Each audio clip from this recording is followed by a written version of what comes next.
Praise God, you may be seated. Praise God. Nabigay na ang ating po mga libro. Sino ang may book? Taas ang mga libro.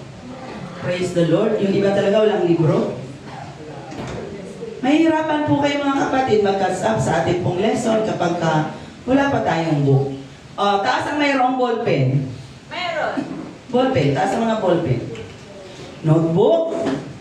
Para makapagsulat tayo. Ayan. So kung tayo pa ay walang libro, ballpen at saka notebook, pwede po natin dalhin. Dahil pwede naman po tayo mag-jot down para po sa ating pag-aaralan. And for today's lesson, mga kapatid, we're going to tackle about water baptism, the sign of the new covenant. Water baptism, the sign of the new covenant. Pwede ba taas ang kamay ng lahat pong baptized na sa pangalan ng Panginoong Jesucristo? Lahat ng baptized. So meron pang isa ditong hindi. So praise God, hallelujah. Praise the Lord. Ang pangalan mo, sister? Sister Eileen. So welcome in the house of God. Praise the Lord. So mag-aral po tayo ng salita ng ating Panginoon. Praise God. Hallelujah. Matanong ko lang, sino ang baptized ng 2025? Taas ang kamay. Nung baptized lang this year? Wala. 2024. Si sister, ang pangalan mo, sister? Sister Ashley. Siya ay baptized ng 2024. 2023 baptized. Sister Emmy. 2022. Natatandaan niyo pa ba ang ating baptism?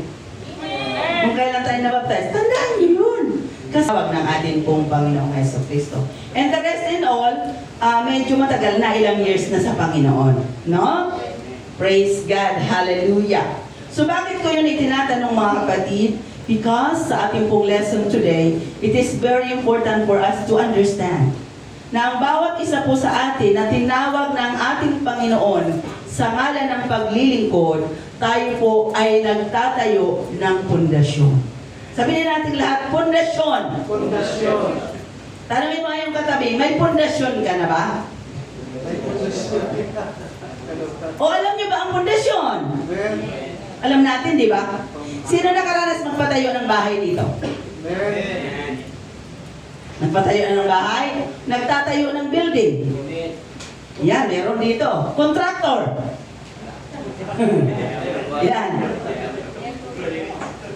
Mahuli tayo. Ito naman si sister, tatanong pa eh. Dito po mga kapatid, ating pong pag-uusapan ang foundation. Sa amin po, nung nagpatayo kami ng bahay, mga kapatid, alam po kung paano magtayo ng pundasyon. No? Alam po natin yan. Sa bahay, maging sa mga building, mayroon po yan mga pundasyon. No? So, bago po yan maganap, mga kapatid, ay mayroon pong ginagawa yan bago pa mag-rise ang napakataas na building o ang isang bahay. Maalala ko nung kami po ay nagpatayo ng bahay dahil during that time, si Brother Jess ay nasa Korea.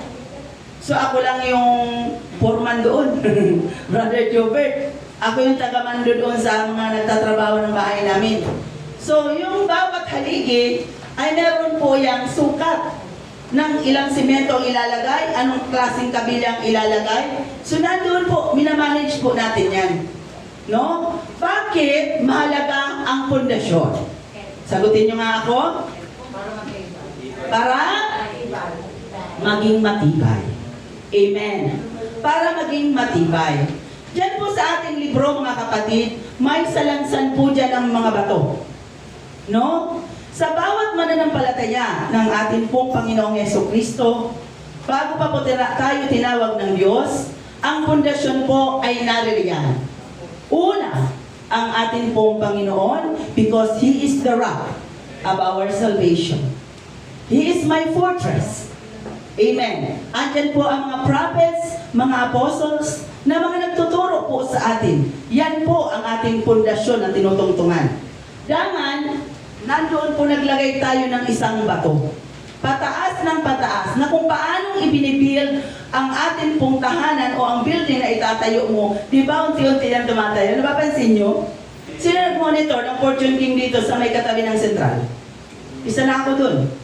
Nakita ko kung paano yan natayo. So ngayon, tayong-tayo na. Siguro bago mag-December, mag-open na yan. So unti-unti po mga kapatid na nagkakaroon ng bricks. So the same thing din sa ating po bilang mananampalataya. Noong nakaraan, nag-aral po tayo sa online ng God's Word for My Life. I don't know kung nandito yung mga estudyante namin sa God's Word for My Life. Noong nag-aral ka noon, naglagay ka ng isang bricks sa iyong pundasyon. Sumunod po ang ating repentance, katatapos lamang ng linggo. So ngayon, tayo po ay nagtitake ng water baptism, karagdagan sa ating pong bricks, sa ating pong pundasyon na binibuild sa ating pong Panginoong Jesucristo. So bakit kailangan ang isang mananampalataya o tinawag ng ating pong Panginoong Jesucristo ay may matibay na pundasyon? Why? Para manatiling matatag. Amen? Nandyan po sa ating libro mga kapatid, the water baptism is a basic Christian doctrine underlying all future development. Amen. Para nang sa ganon, bakit kailangan mga kapatid i-take po natin ito? In order to prepare us sa mga darating pang mga pagsubok na may encounter natin sa ating pong buhay, tayo po ay mananatili. Amen. Amen. Kapag ka may tama kang pundasyon, kung ang tahanan mo, example lang no, doon muna tayo sa tahanan or building na itinatayo mo, may tamang pundasyon yan. Kahit anong dumaan dyan na mga dilubyo, na mga bagyo, na mga lindol, hindi po yan maano. Bakit? Maayos ang pundasyon. Sa Hong Kong, mga kapatid, ang Hong Kong po ay isang rocky places. Ang ground po doon sa Hong Kong, mga kapatid, ang pinaka-base niya is rocky. Kung kayo po ay nakapunta na sa Hong Kong, makikita niyo doon na kahit sa taas ng bundok ay meron pong nakatayo na mga building. Noong una, hindi ko yan alam, Brother Dong. So kung gano'n naman itong Hong Kong na ito, sa isang bundok, minsan 15 building ang nakatayo. Pero later on, according to my study na din, na ang Hong Kong pala, ay yan po ay rocky or stony ang kanyang foundation. And at the same time, ang mga building na tinatayo po doon sa Hong Kong ay mayroon pong spring. Sino dito nasa construction firm? Yan si brother.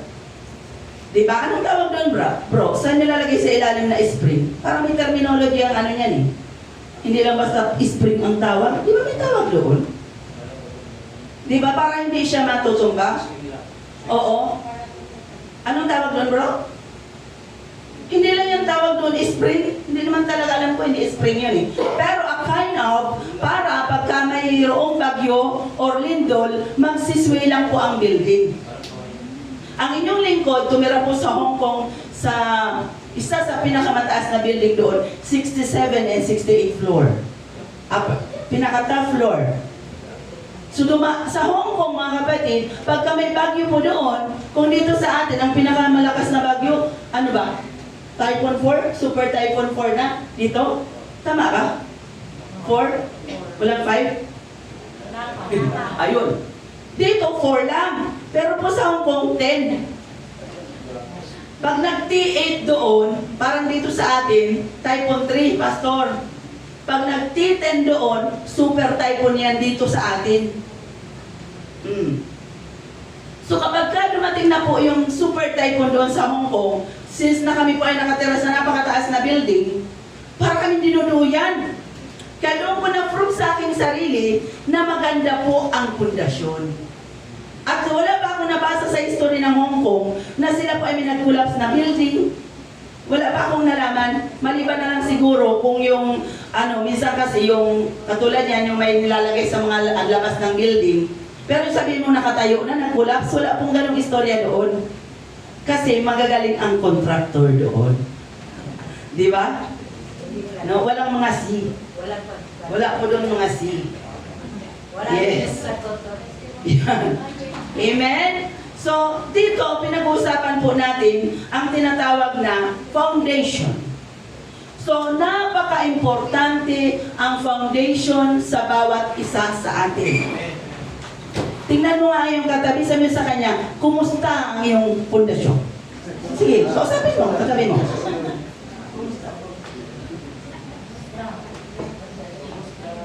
Nangiti lang, no? Kasi mga kapatid, bakit po natin ito kailangan seryosohin? Sa buhay po natin paglilingkod, bakit may mga mananampalataya ng Diyos na madaling iwanan ng Diyos? Madaling kalimutan ng Panginoon? Madaling magsabi na ayoko na? Di ba? Dahil ang pundasyon mo ay hindi matatag. Ang pundasyon po natin, kaunting tik-tik lang, tibak na. No? Pero kung ang ating pong pundasyon, kahit minamaso ka na, kahit minamartilyo ka na, hindi po tayo dapat matitina. Hindi tayo dapat tatalikod. Ganun po ang gusto ng ating pong Panginoon sa atin. Amen. So, through this lesson, sa ating pong mga pinag-aaralan na ito po ay isang process sa atin ng ating pong Panginoon para tayo ay tumatag. No? Para po tayo ay tumatag. The last lesson is stress the absolute essentiality of repentance. Noong nakaraan, paulit-ulit naming sinasabi at ngayon muli ko na namang sasabihin ang tinatawag pong repentance. Pagsisisi. Sabihin niya natin muli. Pagsisisi. Pagsisisi. Kapag ka ang isang Kristiyano, listen carefully, kapag ka ang isang mananampalataya ay wala po tayong tinatawag na genuine repentance, tayo po ay mapapahamak. Nandito ka nga, pero wala ka naman totoong pagsisisi sa yung mga nagagawang kasalanan sa ating pong Panginoon. Useless po ang ating paglilingkod. Gusto ng ating Panginoon, mga kapatid, ang tunay na pagsisisi. Pag sinabi pong tunay na pagsisisi, ito po ay tinatawag na change of mind. No? Na hindi mo na muling gagawin pa. Meron kasing tao na pag magsisi siya, sasabi, sorry, pero wag ka, mamaya ginawa na naman muli. So hindi po yung totoong repentance. Pag sinabing repentance, kailangan hindi mo na muling gagawin pa. Before God can build a spiritual house in our lives, listen carefully, He must first remove the debris and the clutter. Bago po tayo maggawa ng ating pong pundasyon sa ating pong buhay o maging sa tahanan or building na ating pong tinatayo, di ba naglilinis? Muna bro, di ba? Lilinisan mo muna ang area. Naalala ko, nung nag-build po kami ng bahay namin sa Iloilo, pinalinis ko po yung area kasi medyo may damo. And then at the same time, nagkaroon po kami ng groundbreaking. So bakit ka nagka-groundbreaking? Sa ating po mga mananampalataya, napakahalaga ng groundbreaking. Bakit? Palalayasin mo ang anumang espiritong nandoon sa pagtitirikan ng bahay mo, sa pagtitirikan ng iglesia mo. Kailangan po i-break yun, mga kapatid. Lilinisin. The same thing sa mananampalataya. Nung tayo po ay tinawag ng ating pong Panginoong Jesucristo, aaminin ba natin, Sister Tess, lahat naman tayo marumi. Amen. Di po ba? Wala naman lumapit sa Diyos na malinis. Kaya ang tamang salita ng Diyos, ano ang sabi niya? Ako'y pumarito para sa makasalanan. Amen. Hindi po para sa mga matutuwid. So meaning, lahat po tayo ng tinawag ng Panginoon, makasalanan, marumi sa harapan ng Diyos.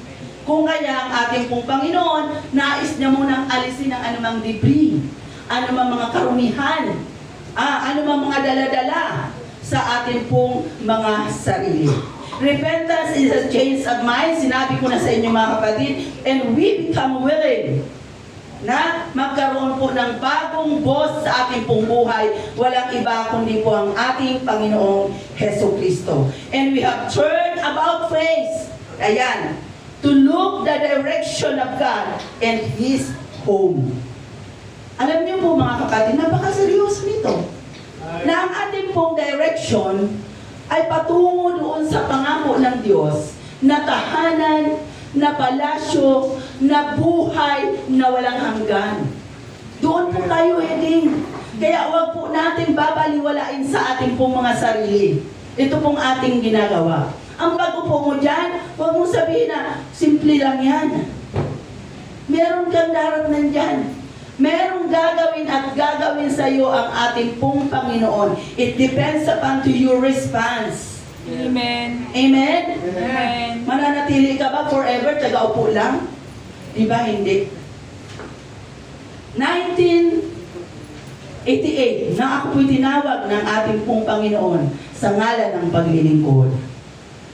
Imagine mga kapatid, from that time on, hanggang sa oras na ito, kung ako po siguro ay hindi nagpursige sa aking sarili, sana kaya ako ngayon? Di po ba? 1988 up to 2025. It's not easy. Napakalayo ng narating. Amen? Napakaraming lugar na napuntahan. But if we know our direction, if we know na ang ating pong destiny ay presensya ng ating pong Panginoon, hindi po tayo mga kapatid manghihinayang sa mga panahon na ginugugol po natin dito. Amen. Amen? Pagpos tayo po is fortunate enough, thankful sa ating pong mga ginagawa dito. Di ba? Proud ka ba na nandito ka? Amen. Mga katabi mo kung proud yan. Amen. Amen. Parang hindi. Di ba? Parang hindi. Alam niyo mga kapatid, tayo po mga mananampalataya na mga anak ng ating pong Panginoon, tayo po above all. Dapat po tayo ang mga feeling proud. Bakit? Ang ating pong pinaglilingkod ng Diyos, He is the King of Kings and He is the Lord of Lords. Amen? Siya po ang nangako sa atin mga kapatid, that in my Father's house are many mansion. Kung dito sa sanlibutan ay wala po tayong mansion na maituturing, minsan sasabihin natin, sana naman naging kontraktor ang tatay ko, para naging nepo baby din ako. O piruin mo yun, ang nangarap ka ng ganun. Ay kung kontraktor, malamang nasa TV ka din ngayon. O diba? So kahit hindi po ganun ang ating mga pinagmulan, pero mga kapatid, we are thankful and we are fortunate enough na tayo po ay tinawag ng ating pong Panginoon sa kanyang kawan. Amen. Genuine repentance results in confessing sin to God and expressing our shame. Kapag ka po nandoon ang totoo na pagsisisi, tayo po ay may hiya. No? Sino nakaramdam ng hiya? Amen. Tayo po ay may hiya doon sa ating pong ginagawa. So dahil tayo po ay nahihiya, i-confess po natin dapat sa Panginoon. Kaya nga ang Diyos, napakabuti ng Diyos. Patuloy tayong binibigyan ng 1 John 1:9. Anong sabi doon? I-recite natin lahat. 1 John 1:9. Tingnan nyo yan. Sabi ko lahat mag-recite, Brother Rod. I-recite. 1 John 1:9. English o Tagalog? Sige. Kung ipinayag natin ang ating kasalanan, siya dapat at banal na pagkatawad at makasala tayo ng isin sa lahat ng kalikuan. Pastor ha, o. Tangan ng pastor ha. 1 John 1:9, saints, kailangan po natin i-memorize ito. Pag-aralan po natin i-memorize ang 1 John 1:9 that if we confess our sins, He is faithful and just to forgive us and to cleanse us from all unrighteousness. Dapat po memorize po natin yan dahil yan po ay binigay sa atin ng Diyos upang maka-access sa Kanya palagi. Every time na tayo po ay nagkakamali, nandoon po ang pampering word of God na nagsasabing, magkumpisal ka lang. Magkumpisal ka lang kasi. Magsabi ka lang kasi dahil ang aking habag ay masagana. Di ba ba? Di ba ba? Amen. Huwag po natin i-judge ang ating pong sarili. Amen. He is faithful and just to forgive us and to cleanse us from all unrighteousness. So nakita niyo mga kapatid, sa lahat daw po ng ating pong mga pagkakamali. So nakikita po natin dito mga kapatid sa ating pong libro, repentance and faith. Nagsishikan silang dalawa. No? Ang repentance and faith. So repentance represent the negative or preparatory side. Piniprepare niya po ang ating pong sarili. While the faith symbolize the positive and receptive side. Repentance is turning away from the action that lead to death, but faith is turning toward God. Amen? Amen. So doon po natin makikita mga kapatid, at ang dalawang ito, hindi po natin sila pwedeng paghiwalayin. It always goes together. Ang repentance and faith. Sino ang pwede magbasa? Acts 20 verse 21. Nasa inyong libro. Pakibasa. Tayo mga kapatid. Nasa inyong libro na. Acts 20, 21. Acts 20:21, testifying both to the Jews and also to the Greeks repentance toward God and faith toward our Lord Jesus Christ. Amen. Thank you so much, Brother Dom. Ito po mga kapatid in the book of Acts 20:21, this is the event where Apostle Paul is teaching. Siya po ay nagtuturo, mga kapatid, humbly teaching the Word of God, humbly teaching the repentance and faith doon po sa Ephesus. So siya po ay nagtuturo, mga kapatid, saan siya nagturo? Sa crowd. Nagturo siya sa crowd, siguro nag-evangelism to pastor or baka nagpo-crusade siya. And sa mga tahanan, no? Alamang nagbahay-bahay ito si Apostle Paul. Si Pablo, mga kapatid, sa hindi po nakakaalam, siya po yung tinatawag na one of the dominant writer in the Bible. Siya po ay isang missionary. At sa kanya pong pangangaral ng salita ng Diyos, marami pong naabot na lugar si Pablo. So kung kayo po ay mga Biblia at sa likod po ng Bible nyo ay mayroong Paul's Journey, pakibasa nyo para malaman nyo kung gaano kalayo ang nilakbay ni Apostle Paul para lamang ipangaral ang salita ng ating Panginoon. Hebrews 6:1 and 2, nandiyan sa inyong libro, pakibasa.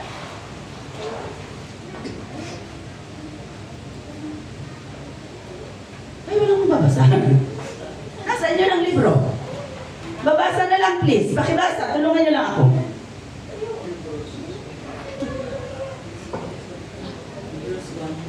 Pag ako mamigay pala dito ng pera, walang makakatangka. Magbabasa na lang, ayaw pa. Hebrews chapter 6 verse 1 and 2. Therefore, laying the principles of the doctrine of Christ, let us go on unto the perfection, not laying again the foundation of repentance from the dead works of the faith toward God. Amen. Thank you so much, Sister Connie. Ito pong versikulo na ating pong binasa, mga kapatid, ito po ay, ang Diyos ay nag-e-expect po sa bawat isa sa atin.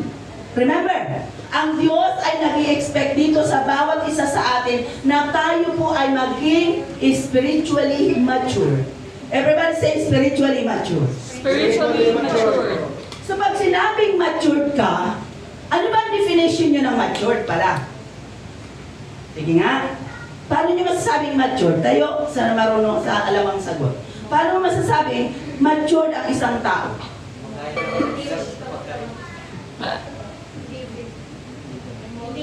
Ano yun? Mabilis mag-isip? May sariling desisyon? Ano pa? Stable? Ano pa? Hindi madaling ma-offend. Matured ka kapag ganoon. So tayo po, ini-expect sa atin ng ating pong Panginoong Jesucristo na tayo po ay spiritually. In-emphasize niyo po yan word na spiritually. Kasi may mga taong matured lang pero hindi spiritually. Iba po yung matured sa spiritually matured. So ibig sabihin, maalam ka. No? Maalam dito. Spiritually matured. No? So meaning, tayo po dapat na mga anak ng Diyos, hindi po tayo mga infant or stagnant. No? Meron kasing tao na matagal na sa Panginoon, pero para po siyang bata. Gatas pa, gatas. Yan. Kapag ka ang bata, isa po yung na significance na makikita po natin ang pagkakaiba ng dalawa. Pag ikaw ay hindi pa matured sa Panginoon, ang pagkain mo ay Gatas. yan. Thank you, Brother LG. Gatas pa, Brother Jubert. Biro-biroin mo yan. Kung ang Hills View Saints, pagdating dito lahat sa church, may dalang tubon, pastora. Ano kaya maging damdamin ng ating mga pastor na kung ang mga member niya may mga tag-isa-isang tubon? Di po ba? So, tayo po ay stagnant, tayo po ay bata pa. Amen. Sa term ng sanlibutan, bonjing, ang laki mo na. Nakita kayo ng ganun? Kami mga bata dito, mga kapatid, elementary na, nag-iiskwela na, may dalang tubon. Sana wala pong anak ng Diyos na mananampalataya na nag-i-school na ang bata, may tubon pa sa school. Kasi hindi po tama. May proper way ng feeding ng bata na magbabattle yan. No? Si Bless po, to be exact, September 4 kasi ang birthday niyan. Pag September 4, turning 1-year-old siya, stop po yan sa feeding battle. Natuto siyang mag-sick. Oh, pwede naman eh. Pero may mga bata sa to say, nakikita ako 5 years old na, may feeding battle pa din. So may problema ba yon? Yes, meron. Isa na doon ang ipin niya. Asahan mo na. Palagi nandun sa dentista. Bunge. Dahil po sa kachuchupon, ang labi, magkaka-apekto din. Di po ba? So hindi po maganda ang process. So the same thing din sa lingkod ng Panginoon. Brother Dom, tinanong ko kayo a while ago kung kailan kayo na-convert, kung kailan po tayo na-baptize in Jesus' name. Marami sa atin mga kapatid, 5 years ago, nang baptize sa Panginoon. Pero kumusta ang ating pong paglilingkod? Kumusta ang ating pong role sa loob ng iglesia? Dapat in 5 years time, may mga na-achieve ka na. Ako, Sister Jat, 5 years na ako, naging assurate ako, naging prayer warrior ako, naging devotional leader ako, naging ano. At ang dami niyang nasabi, Brother Jobert. Tayo, 5 years na, ano ka? Wala lang sis, taga-upo lang. Diba? So baka stagnant po tayo. So God is expecting us na tayo po ay maging spiritually mature. Naunawaan niyo ba mga kapatid? Amen. Palakpakan niya natin po.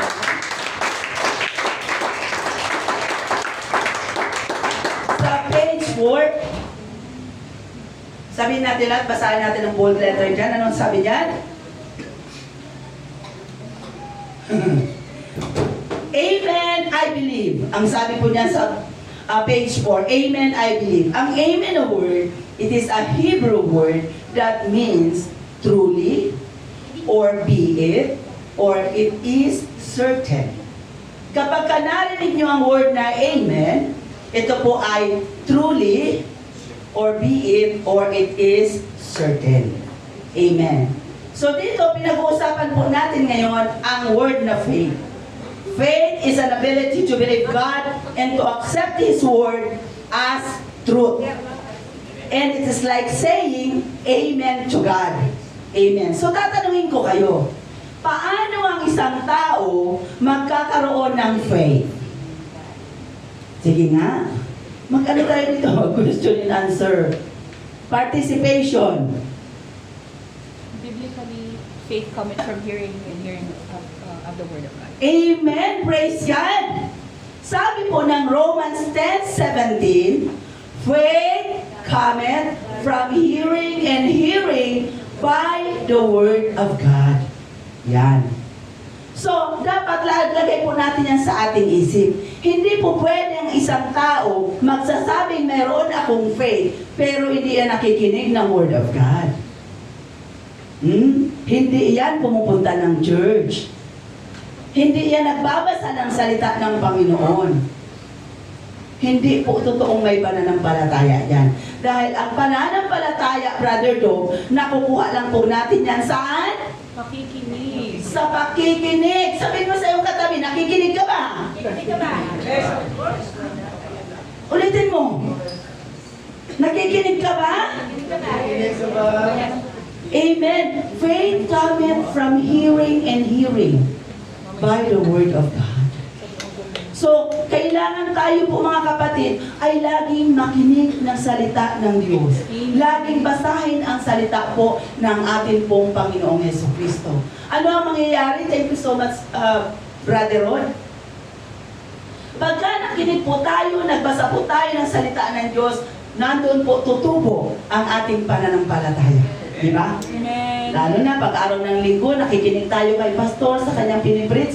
Di ba bang nakaupo ka? Right. Ang ating pong imagination, ano nangyayari dyan sa ating thought life?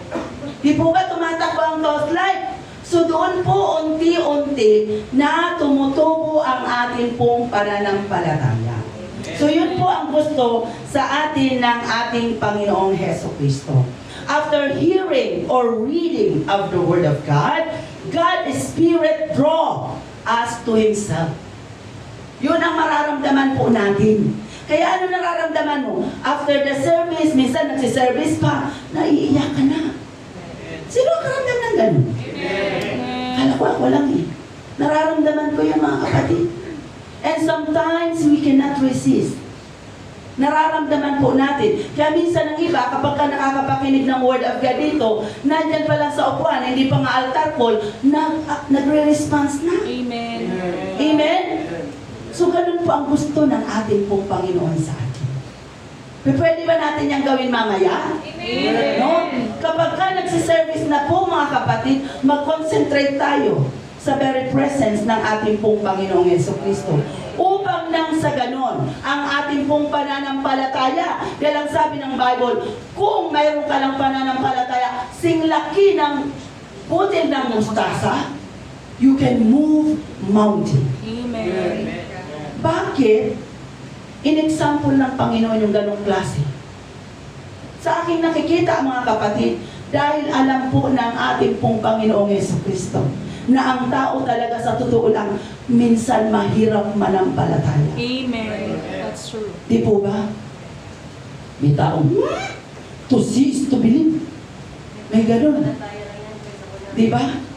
Hindi po nananampalataya, may prinsipyo. Sa akin, to see is to believe. Pag ang tao ganyan ang iyong salita, wala kang faith yan.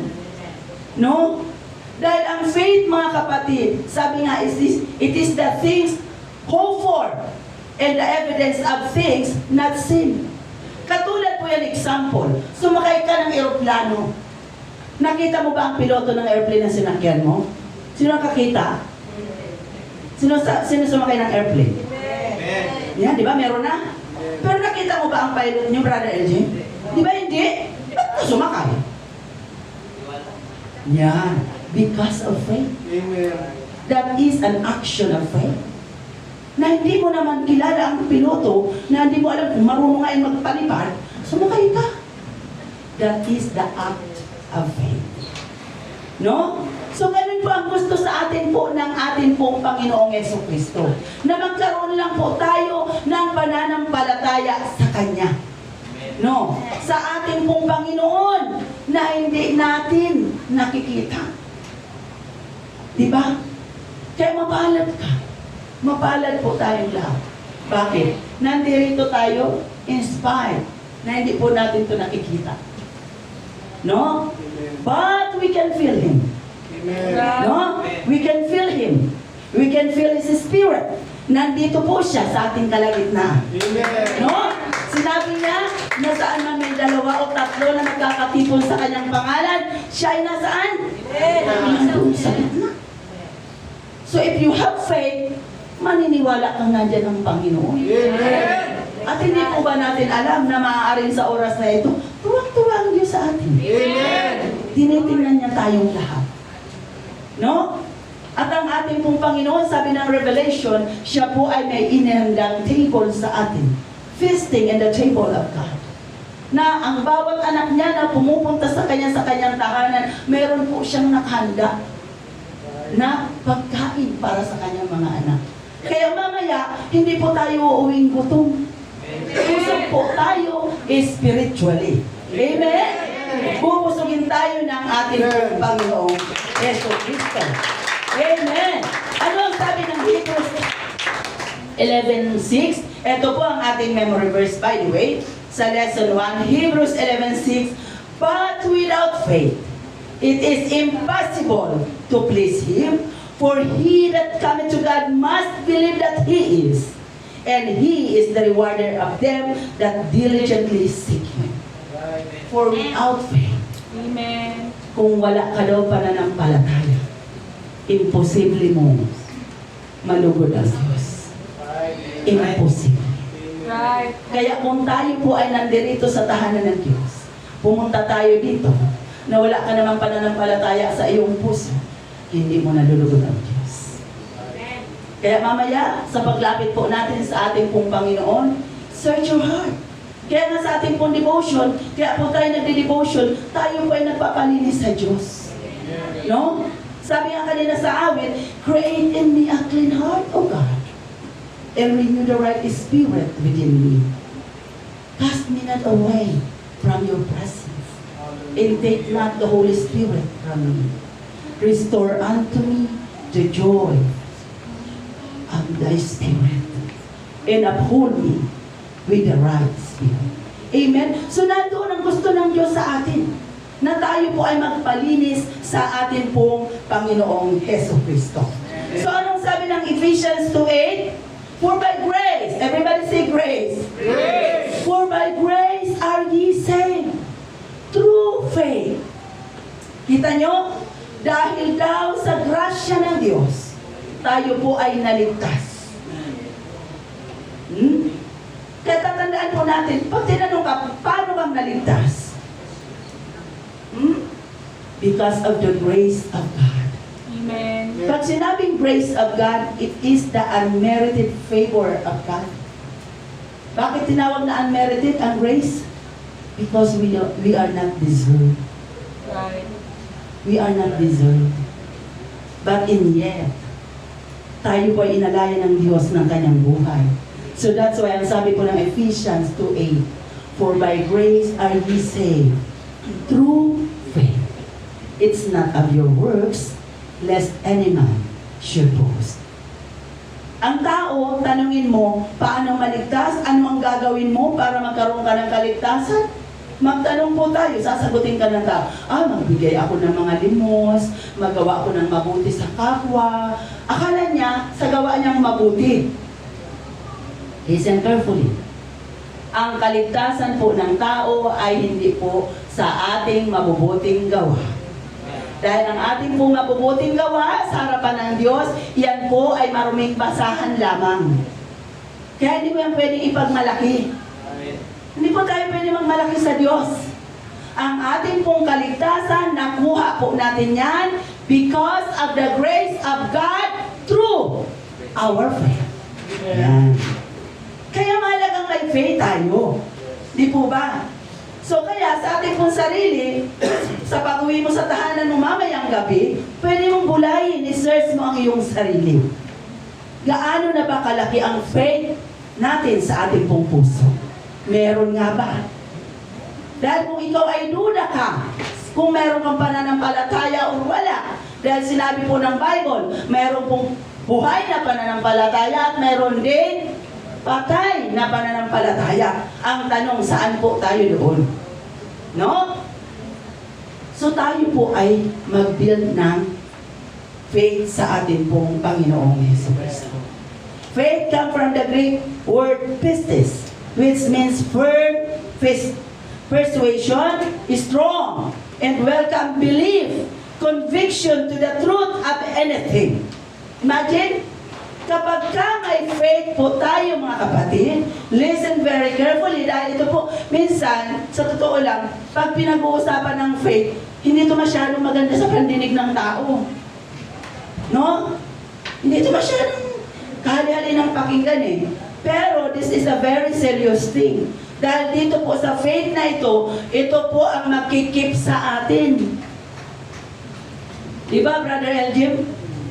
Si Brother Elgin, natutuwa ako sa kanya. Yung patotoo niya nung kararating pa lang. Biro-biroin mo, nagluluto doon, nagsiserve siya doon sa kanyang mga client doon sa barko. Because of faith, kahit ano ang sitwasyon, ginagawa niya yun.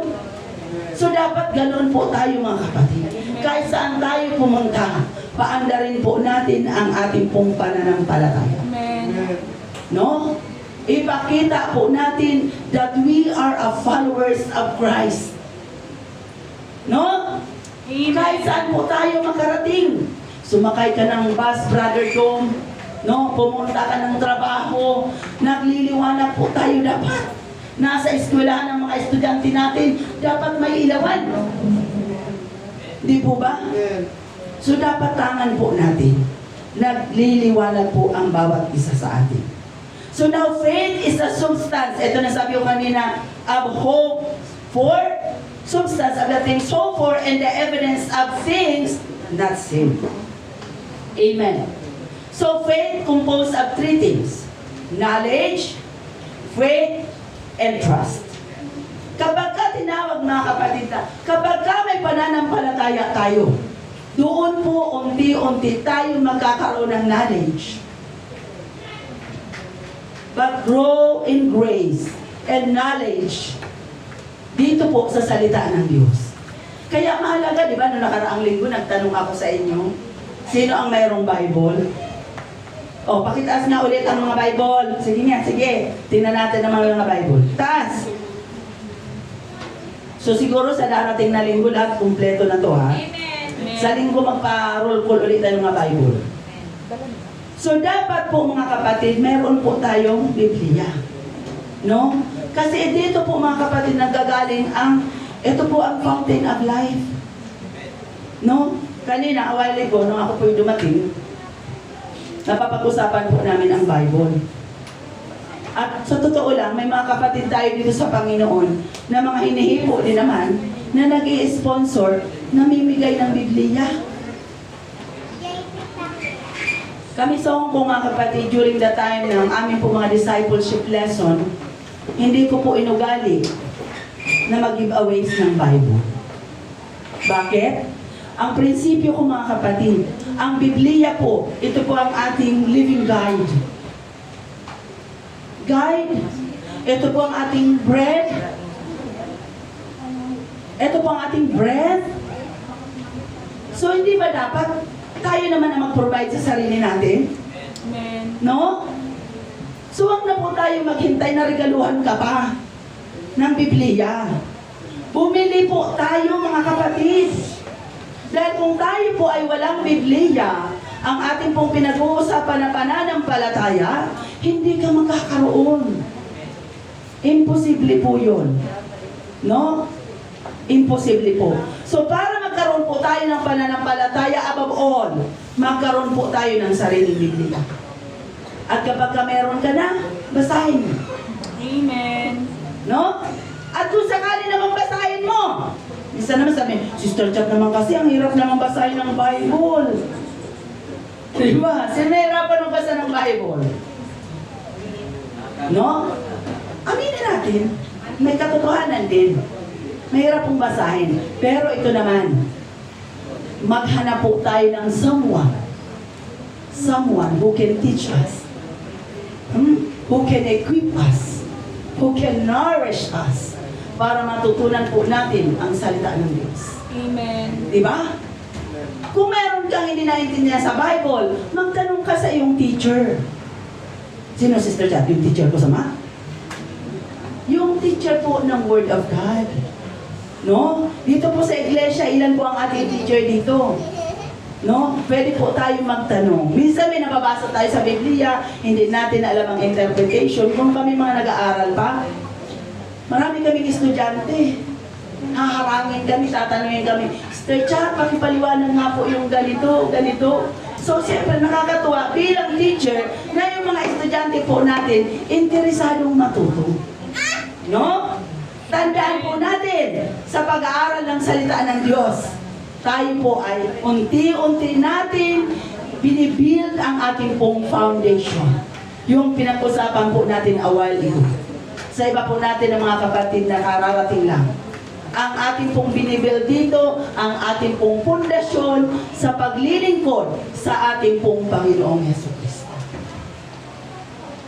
Siguro naman hindi po natin nais na mananatili na lang tayo na forever nakaupo. Di ba? Sino dito nagde-desire na maging isang teacher ng Word of God? Ako, aminin ko sa inyo mga kapatid. Nung ako po ay bago lang sa Panginoon, wala po talaga ako ibang desire kundi maging isang guro.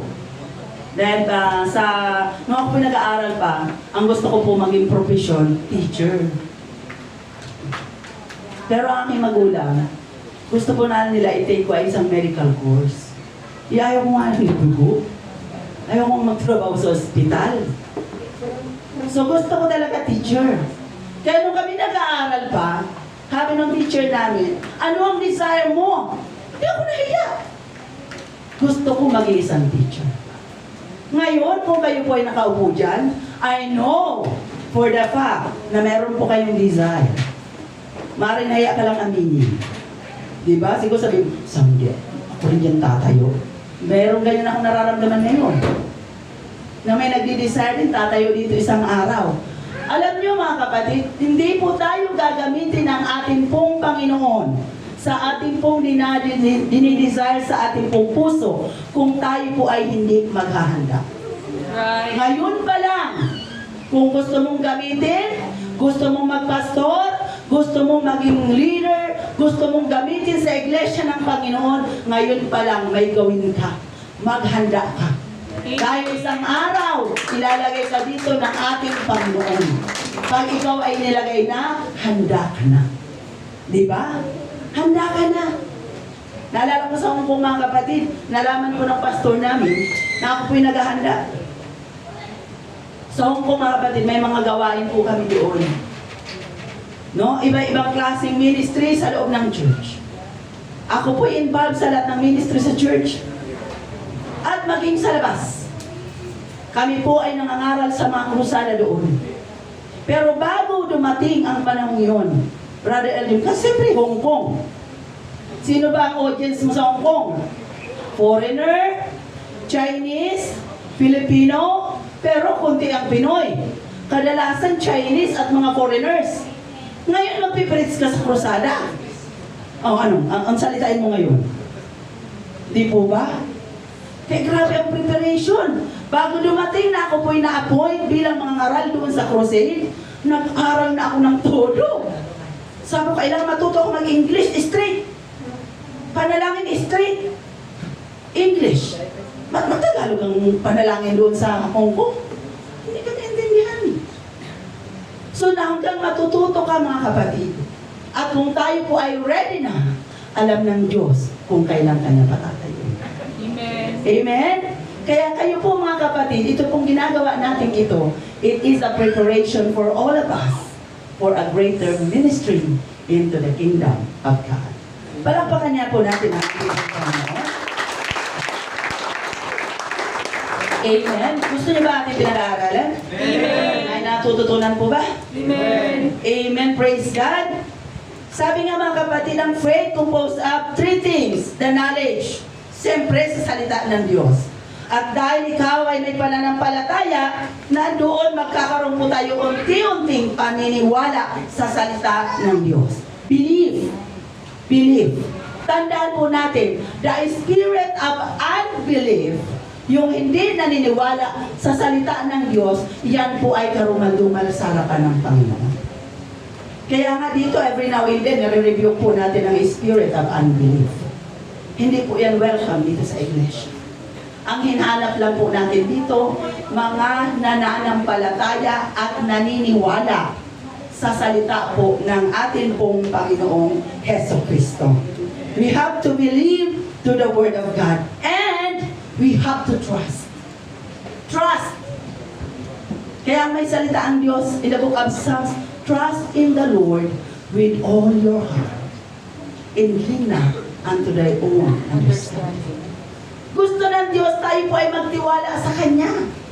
Amen? Amen. Kapag kami mga ginagawa tayo sa ating pong buhay, kanino tayo nagtitiwala? Salamat sa sumagot na sa Panginoon. No?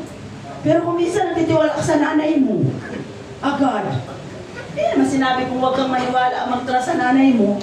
Pero above all, tayo po ay mag-trust sa atin pong Panginoong Hesus Kristo. Ano man po ang ating ginagawa, saan man tayo paratingin ng Diyos, lagi po nating tatandaan, we have to trust in the Lord with all your heart, with all your mind, with all your might, sa atin pong Panginoong Hesus Kristo. Naalala nyo na, I don't know kung na-experience nyo to, na sometimes naglalakad ka sa isang lugar na ikaw ay estranghero.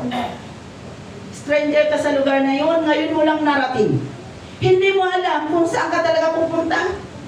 Meron kang hinahanap na lugar, pero yung talagang direction ng pupuntahan mo, hindi mo alam ang eksakto. Sino ka nga nakaranas na ng ganun? Na hinahanap mo yung location na yun. Maraming beses ko nang naranasan. Sa Hong Kong yan madalas. Nandun mga kapatid, ang isang lugar na pupuntahan mo, doon kunwari, pero maraming daan. No? Pero because we are trusting the Lord, habang naglalakad ka, Lord, gabayan mo ang aking mga paa, Panginoon. Dalhin mo ako doon sa lugar na pupunta ng sakto. No? Yung sakto ba? Kasi kung dito ka dadaan, ma-out of way ka, Sister Beth.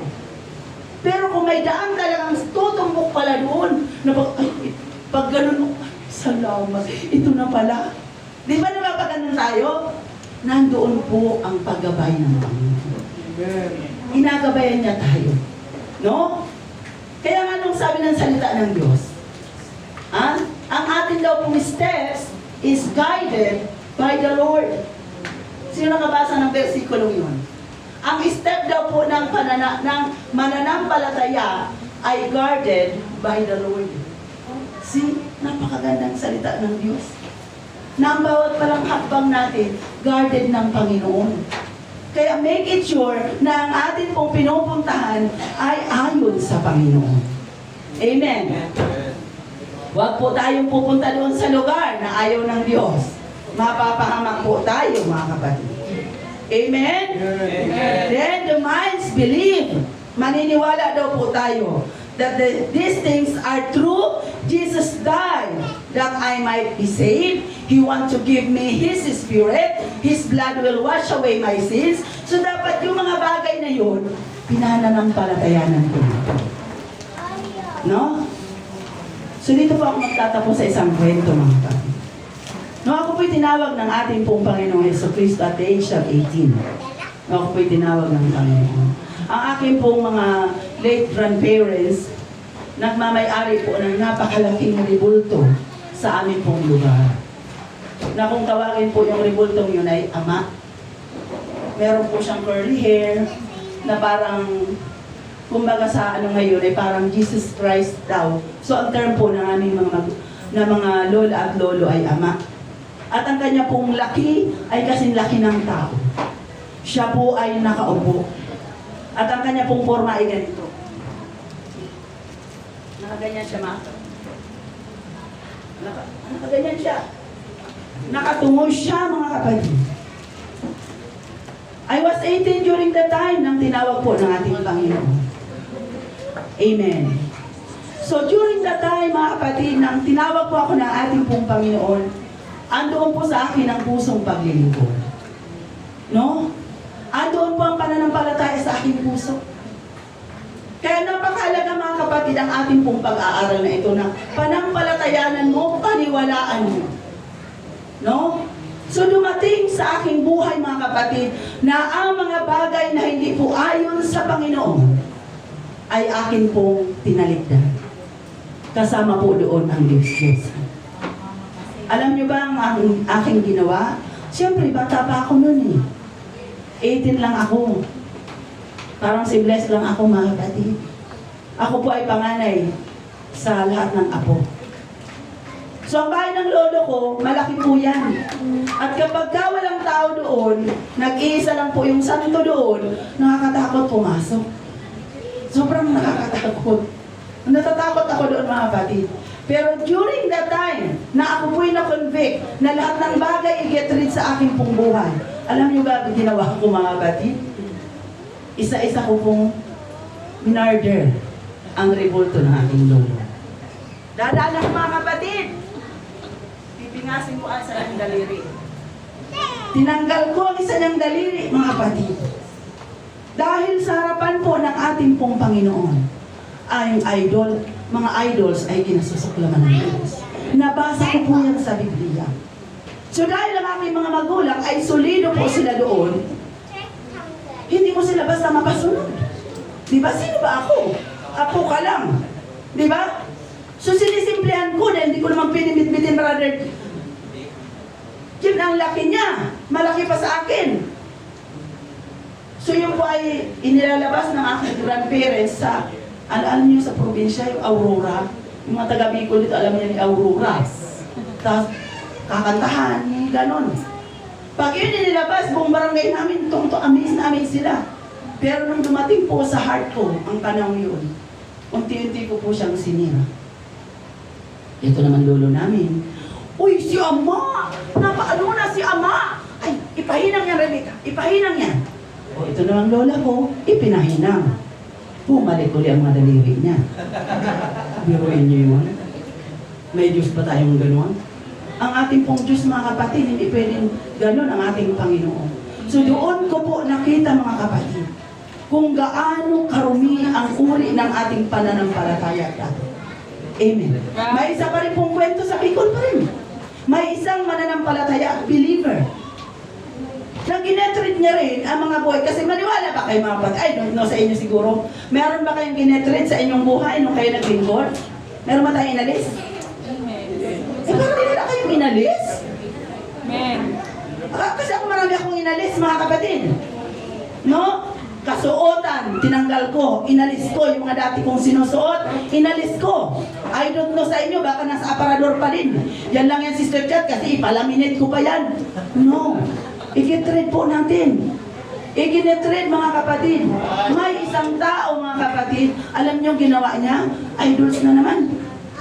So, ang kanyang idols doon sa kanilang altar, ang ginawa niya, believer na si Brother Gilbert. Kinuha kayo ng santo. Dinala sa tabing ilog. Pagdating sa tabing ilog, itinapon ang santo. Siyempre, alam niyo naman ay ilog. Buhay ang tubig doon, dumadaloy-daloy. Ay, may naglalabas sa dulo. Sister Ellen, naabangan ang naglalabas. Ay, ang dami niyang orasyon ngayon. Ang akala niya ang Diyos niya ay nagmilagro na. Biruin mo yun. Tinapon ng isang mananampalataya, pinulot ng isa, at inilagay po sa kanilang altar. Saints of God, mag-ingat po tayo. Pag nag-get rid po tayo ng mga bagay na ayaw ng Diyos, make it sure, huwag po natin ipamana. Huwag po natin ipamana, mga kapatid. Ibaon po natin yan, alisin po natin yan, huwag mamanahin ng iba. Damit mo, pantalon mo, kailangan i-get rid mo yan. Lalo sa ating mga babae, nagsusuot ka pa ng ganyan, alisin mo na yan. Ay, Sister, bigay ko na lang ito, Sister, sa pinsan ko, kasi walang maisuot, huwag.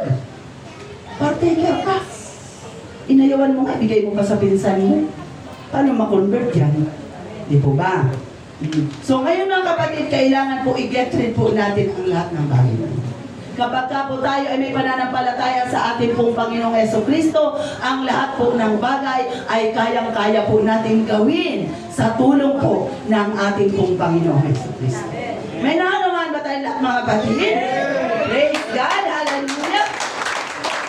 Ay pong lakay ito ngayon. Hallelujah, Jesus! Praise God, hallelujah, and I hope that all of you is excited sa ating pong pinag-aaralan. Sa darating na linggo, mga kapatid, ipagpapatuloy po ito ni ang pastora, ang ating pong lesson sa darating na linggo. Hallelujah, hilingin po natin ang ating pong asheret dito. Ayan, nagbigay po tayo para sa ating pong Sunday School offering. Praise God!